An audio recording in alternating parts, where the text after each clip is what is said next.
Hello guys, welcome to Knowledge Light. आज हम बात करते हैं कुछ इम्पोर्टेंट पॉइंट्स के बारे में बायोलॉजी के, जो कि नीट के पॉइंट ऑफ व्यू से बहुत इम्पोर्टेंट है। इसके अंदर बोथ 11th एंड 12th क्या करेंगे, हम पढ़ेंगे। So let's start. अब ये इम्पोर्टेंट पॉइंट्स जो होंगे वो होंगे किस बारे में। सबसे पहले तो जो बहुत सारी टर्म्स हमारी एनसीईआरटी के अंदर गिवन है, उन पे बहुत बेस्ड क्वेश्चन आते हैं कि ये टर्म किसने दी थी, तो वो पढ़ेंगे। एक आता है जैसे फादर, बहुत सारी जो हमारी बायोलॉजी की ब्रांचेस हैं, जैसे बायोटेक्नोलॉजी है, इकोलॉजी है, टेक्सोनोमी है, तो इन सब के बारे में पूछा जाता है कि इनके फादर कौन थे। इनसे भी डायरेक्ट क्वेश्चन आता है एनसीईआरटी से।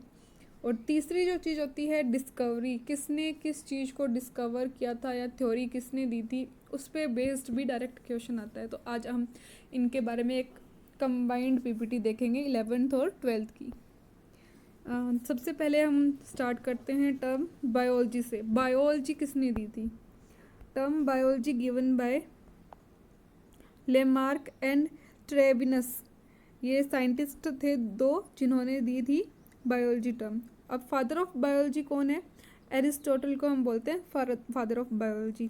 इन्हीं को हम फादर ऑफ जूलॉजी भी बोलते हैं। Father of botany Theophrastus. Father of medicine Hippocrates.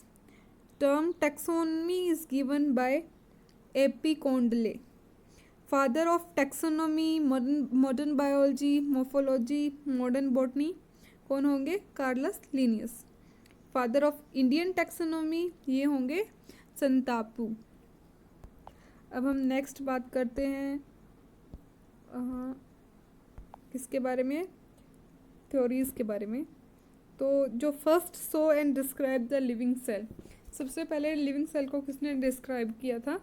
Leeuwenhoek ने। बट जो सेल थ्योरी थी वो किसने दी थी? स्वॉन एंड शेल्डन, दो साइंटिस्ट थे, इन्होंने दी थी।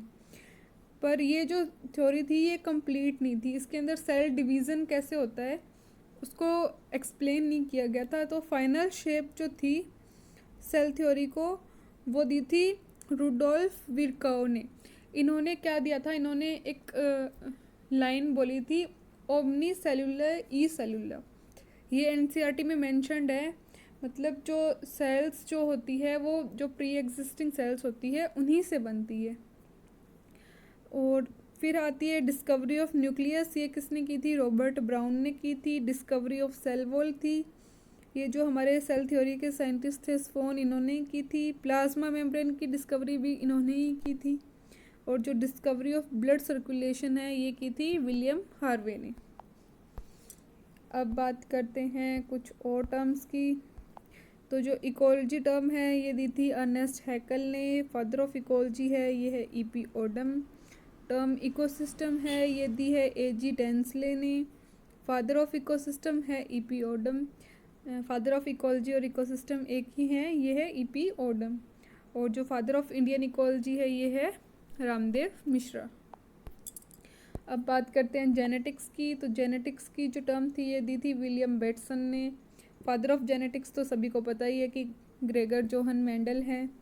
Father of DNA printing, fingerprinting ये एलेक्स जेफरी हैं। और फादर ऑफ बायोटेक्नोलॉजी है कार्ल इरकी। ये तो थे हमारे कुछ इम्पोर्टेंट पॉइंट्स जो हमारी एनसीईआरटी से डायरेक्ट नीट के क्वेश्चंस आते हैं। Thank you very much. Video अच्छी लगी हो तो लाइक शेयर एंड सब्सक्राइब करें। Thank you.